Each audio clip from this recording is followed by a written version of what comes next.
Never. Do you ever see that? I mean, you know what I mean? Years ago, you might have seen families sitting around eating apples and smiling and grinning. You don't see that these days. Walmart. What's the biggest thing they have on there when they talk about food?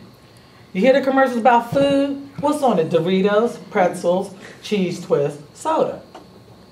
All right? And this is what kids are being raised on. Right? Kids that you're saying that you're invested in, that you want to send them off to protect the country, but yet they don't have anything in them. They can't even make it anywhere. They can't concentrate in school. You know what I'm saying? They're busy. Don't you know if we were eating better, we wouldn't even want to have the concept of war? Mm. You know what I'm saying? Because you would be wanting to go with the flow rather than against it. You understand? This food is manufactured to keep you in chaos. They pay big money for that. Big money to know when you go in that door that they've got to nail you without somebody standing there to talk to you to say we're going to nail you. So that's why I said they got to make sure that package isn't down. Believe me, if they could have music coming out those packages, they would. They really would. You understand? But it's got to get you. It's like if you laugh when you go into Toys R Us. If you notice when you walk into Toys R Us, everything in the aisle is directional. You got to go through every aisle before you get to the cash register. Okay? That's intentional. That doesn't just happen that way. That's really intentional. They pay people big money to do that. And so, folks, I say to you, I'm a firm believer that if you can begin to control what you put in your mouth, you can begin to control what comes out of your mouth.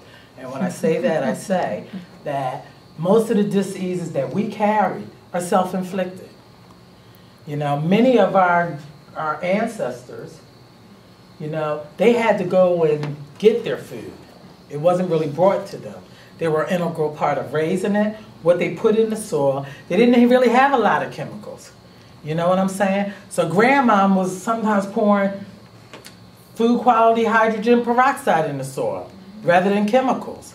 She was washing the cow's udders with peroxide. You know what I'm saying? Food grade peroxide.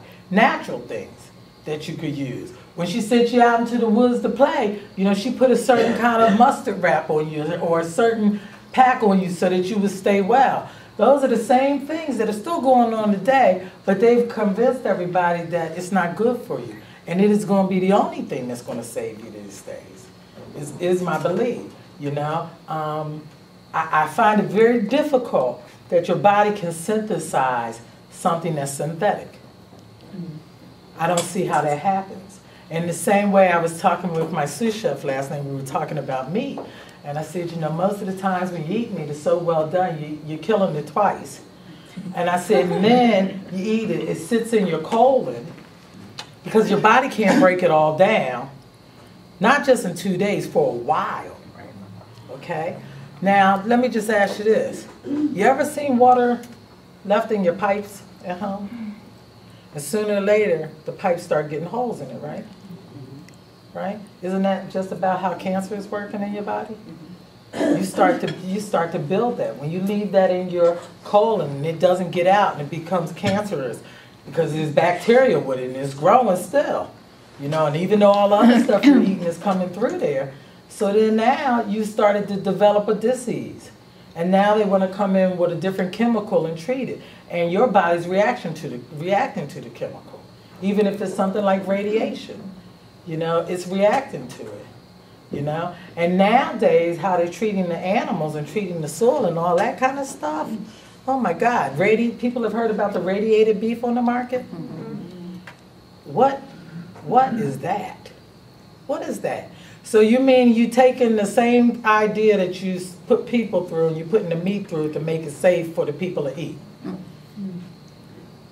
No, no. I just say, I encourage you, pay attention to what you're putting in your mouth. Pay attention to how you treat your food. Eat it as healthy and natural as you can. Raw foods is not simply chopped broccoli and salad, as you see here today. You can make pastas, you can make spaghetti out of zucchini. You can make burgers out of nuts. You can make unbelievable sauces. You don't even have to buy vinegar. You can simply make it by apple juice and fresh lemon and fresh raw soy sauce. You know what I'm saying? Raw agave you need if you want to find sweeteners. And then learning about the separate components of food, so when you marry them, you see this little point right here in between? That's the point you're trying to reach. You know what I mean? That means it's a good marriage. And when it's a good marriage, it's hit all your taste buds. The salty, the savory, you know, the spicy and all that. And when you're satiated like that, you don't need anything else. You don't even want for anything else. But when you're not satiated, you seek out those other rushes. You know, that's what makes you go to that other side and let me have this and let me have that. So I'm here to share with you today that I am a diabetic survivor, no longer on medicine. I went from spending almost $500 a month to zip. I treat myself now with how I eat. If I spend my money now, I spend it on massage, vacation, going to the ocean, listening to the universe, being at peace, sharing peace, okay? Because that all keeps the spirit well. And I do my best to keep stress out because stress is one of the #1 killers.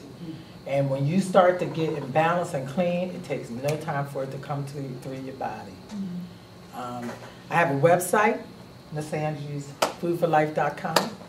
The other thing I want to tell you is that I invent foods for people who have chronic diseases, because most foods out here are made for people who are suffering with diabetes, renal, heart conditions, and all of that.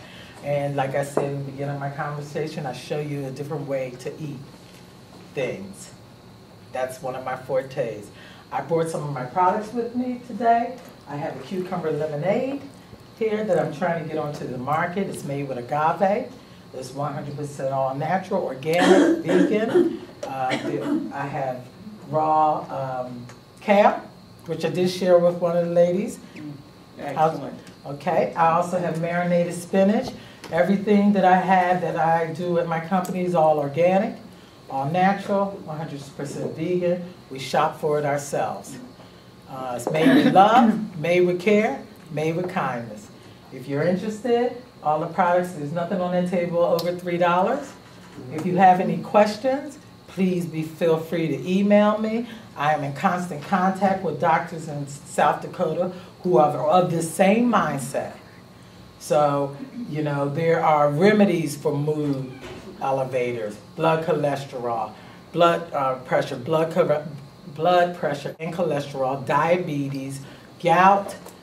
There are a lot of variety of things you can do by changing what you eat. Continue to come to the potlucks because you learn greatest from your peers. And there's a lot of testimonies in this room of people who are surviving, and you would have no clue what they're surviving with if you didn't talk to them. And some of the stories are impeccable. I want to thank you for letting me come into your lives tonight. I want to thank you for sharing yours with me. All right. And I hope that you have enjoyed the food that was prepared for you, and I hope to see you again.